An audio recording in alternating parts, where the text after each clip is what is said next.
Richard, Ella, we've got a film where we see you grow up in front of our eyes. What's it been like having people in the audience come up to you after they've seen the film? Almost everyone who comes up to me just has this amazing kind of familiarity and warmth. And I mean, even though it's not me, it is a character, but it also is me, and it's incredible. I mean, it's you know, I get overwhelmed sometimes. Now here we are at the end of the road here, and I hadn't really thought about it in that way, but it's a unique position that no one's really been in, that to be depicted over all these years, he and Lorelei, it's special, but it's one-sided. People feel they're very familiar with you. They've seen you grow and change, but you don't know them at all. So that's the nature of the audience-actor relationship anyway. I have to say, in so many ways, Rick was incredible. Rick Linklater, the director of this movie, and he cast this little boy most people wouldn't have cast. Eller didn't read at 7. He was very daydreamy. He didn't care about pleasing adults. He didn't give you the answers he thought you wanted. He saw the world in his own way. And Lorelei was very funny. And he picked these kids that really were their own people and were cool and interesting kids. They developed into these incredible people. And they would blossom, and it was such an honor to watch them grow and blossom. And also, Ethan's character is very philosophical. And Rick as a filmmaker is very philosophical. And you see that aspect in these kids and who they are. And I don't know, it's so many layers of so many things, and just an incredible, beautiful experience with some of the coolest people on earth.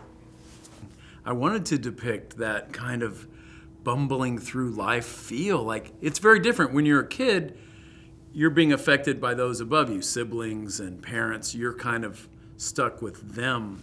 But as an adult, jump to the parent side, you're making big decisions that are affecting your kids that you're not even aware of. And you realize everyone's just sort of making it up or just doing their best, however you want to see it. Patricia, this is a story about one boy growing up, but it's also about his mother and how she grows up, about how adults grow up. I felt I mean, I've been a mom.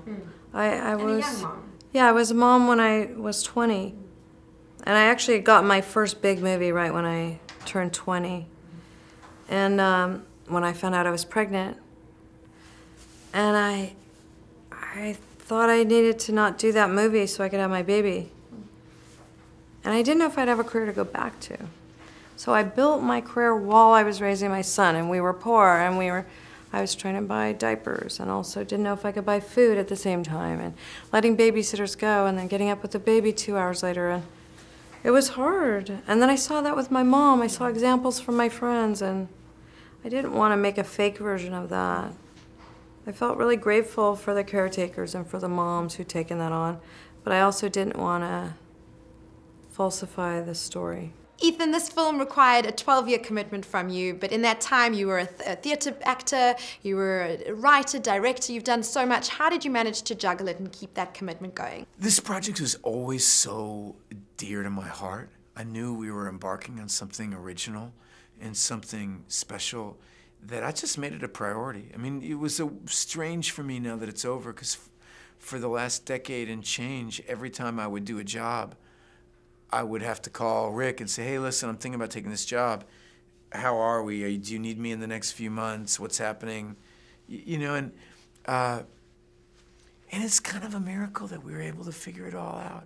The tone of the entire movie from the conception was these little moments. You know, it was a very intimate film, but I never wanted to add a bunch of false plot elements or anything that would ring anything less than true to life. So at a few moments early on, I guess I questioned that. Is it going to be enough? But I had bet everything on the cumulative effect over all these years of these intimate moments would all add up to a deeper identification and hopefully feeling about what people go through in life. Because it's this family, but it makes you reflect on your own life or life itself and time passing and all the big subjects that I think we all are dealing with.